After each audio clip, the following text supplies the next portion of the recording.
That's really all you need to do with Bitcoin, really, is just buy it and sit on it. That's it. You don't need to day trade and this and that. Like I had an eye-opening thing. Michael Saylor said recently, he goes, look, I've written all these books, and he goes, and I still get it wrong. He goes, just buy it and hold it. Timing the market, just forget it. Buy it and hold it. And I was like, okay. That's when I converted my IRA last year. Yeah. And I got in when Bitcoin was at 26 or 27,000, and it's already gone, and I'm already up. And I'm just great. In 20 years, when I retire, whatever, 30 years, then I'll have a bunch of money. Yeah. It's been compounding, I guess now, like 70% a year, right? Which is a lot. You know the rule of 72? So if you want to figure out how long it takes to double your money, you take the rate that you're making money and that's growing and divide it into 72. So let's say if you're making 7.2% on your investment, it would take 10 years to double, because 7.2 would go into 72, I believe, 10 times. So you get 10 years, take 10 years. So if Bitcoin has a 70% compounding rate, that means you're doubling your money on average every year. Right? Nice. Which is about right. I mean, if you it used to be higher. It used to be closer to 200% before the last downtrend, but I think now it's like around 70%. But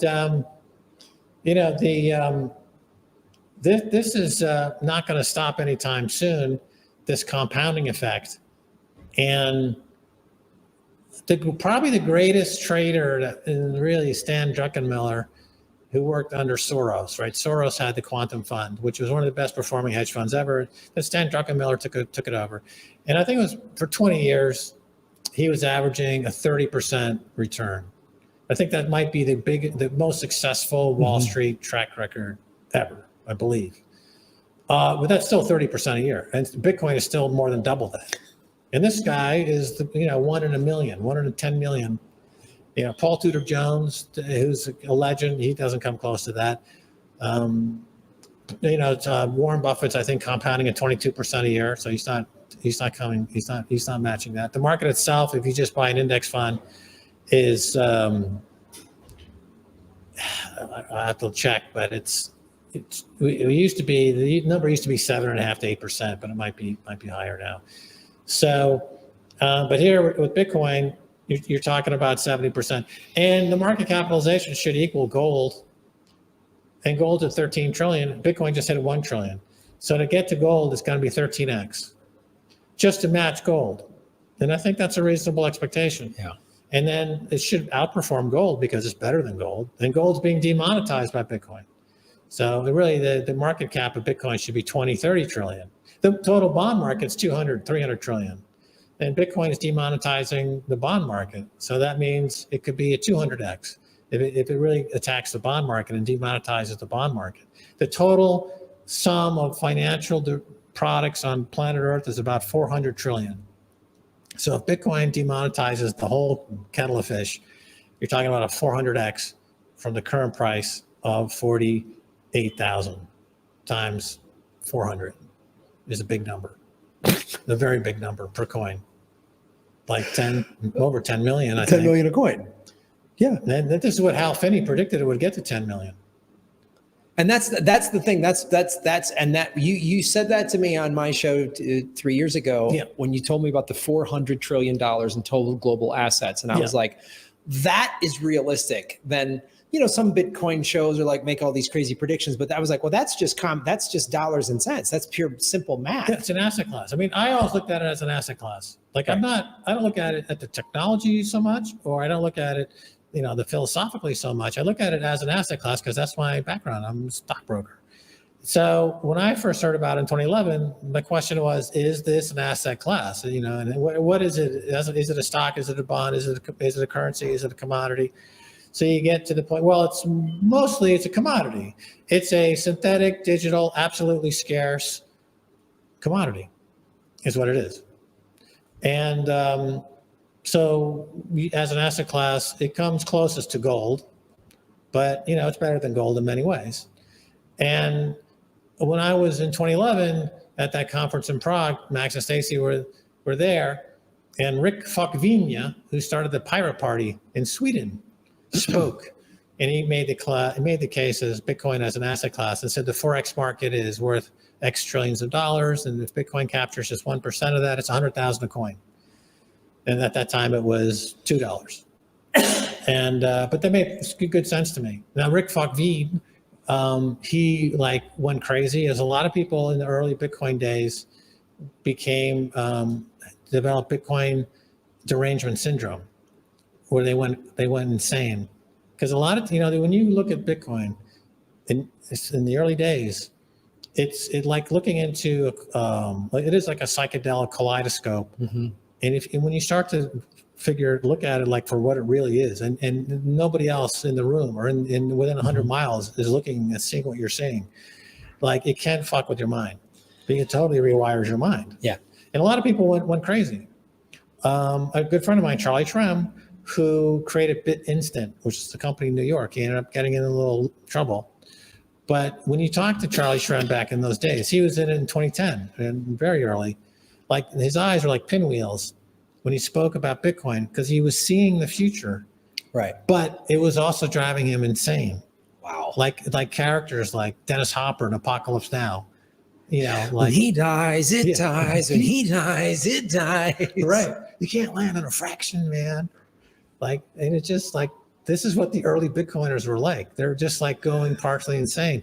So like, I'm looking at it and I'm like, I got 1 foot in and I'm like, oh, man, should I take another foot in here? Because these guys are going up down the river with Colonel Kurtz. Are we going to Colonel Kurtz with this or what? Guys are going to jail. The Silk Road is getting busted. It's like, oh, are we going to get busted? Max and Stacy, like we're very early and we're talking about it on RT and we're like, people are getting arrested. Silk Road went down. Charlie Shrem went down. We're like, can we even get on a plane? Are we going to get stopped? And we didn't leave France for a few years because we were afraid that we would get in trouble just crossing a border, being, identified as really the only global people talking about Bitcoin for those years were Max and Stacy, right? We were the only, if they wanted to arrest somebody and go after Bitcoin, we would be the most likely people to arrest. And our friends were all getting in some trouble in some way.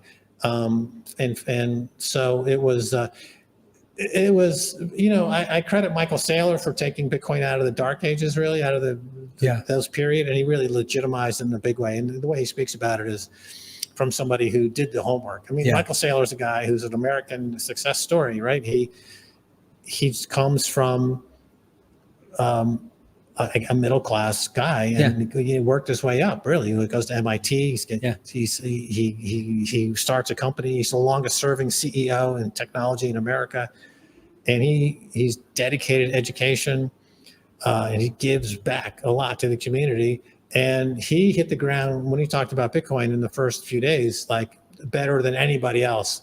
Nobody came close. The way he, as a technologist and as a CEO, the way he talked about it was already head and shoulders above anybody else. The way he articulates it, for especially somebody like me who doesn't grow up, doesn't have tech or finance background, I got it from listening to him because he really just clarified it in such a simplistic term that you don't have to have all of these degrees. And I was like, oh, if this guy's getting it, this guy wouldn't be putting all of this money into it.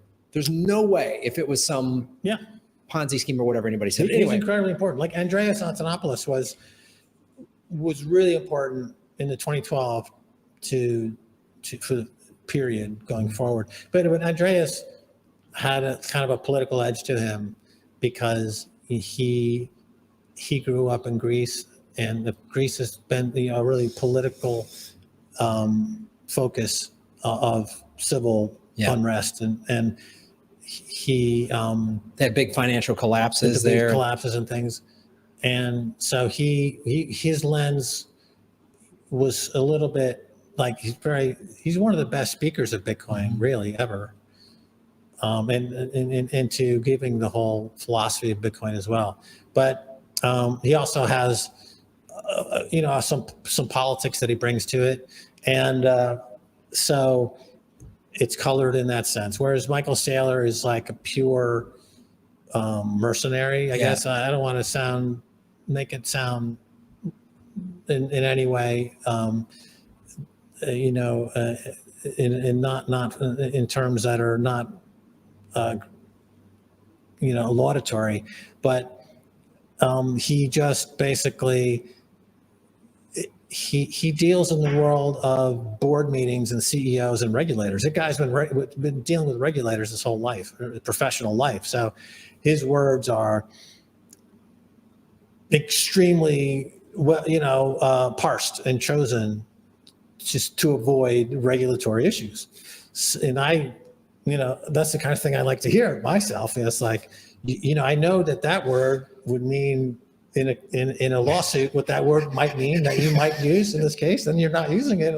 I know why, right? So, he's like, it's like, here's the prospectus of Bitcoin, Yeah. Here it is, and people reading it, it's amazing that more companies didn't follow him when it was at $10,000 to $12,000 a coin, because his pitch was fucking awesome. I mean, all these companies sitting on all this cash at the melting ice cube, as he calls it. I mean, every CFO of all those companies should be fired because they all heard it, and none of them acted on it, and they should all be fired because they're sitting on crappy fiat money that's going to the toilet, and they could all be like a MicroStrategy. I think they're up $6 billion in profit now. Forget the in profit, in the black. And he bought the dip when the FTX thing. I mean, he buys just it. Dollar cost average. He just crushes everybody, man. Well, they could have like a machine. Think about it this way: he can be using the Bitcoin on his balance sheet as collateral to keep floating more stock and more debt, to buy more Bitcoin, and as it goes up, it gives collateral value to issue more stock and more bonds. So he can dilute his shareholders forever because the price will always go up because it's based on Bitcoin. You know what I'm saying? Like he can never dilute the shareholders enough. Like if you're the shareholder owner, he's going to say, I don't know how many shares they got outstanding. Let's say 500 million. And you say, I'm going to sell another 100 million shares. And usually people are like, oh, don't do that, you fuck. My stock's going to go down. But in this case, they're like, what are you waiting for? Yeah, dilute us some again and buy more Bitcoin. What are you waiting for? Yeah, load it up, do more debt. We don't care. Buy more Bitcoin. So it's like, you're a CEO. That's the thing you never hear. You go to a board meeting and they're like, how come you're not diluting us more? You idiot. You should be selling more stock, Michael. And he just sits there and he's just like, yeah, I mean, imagine if you just wanted to, buy Manhattan in 1776 or 1876 or, in 1976. Yeah, it's probably still going to go up. He just says that to me, and I'm just like, I could do it. I just watched him so much that I was like, I got to get this guy down because he's just so like, I'm going to see Apex Predator. It's going to crush everything else. And so let's say, his examples are. I could listen to a Michael Saylor example. Yeah. For days, and so he's great.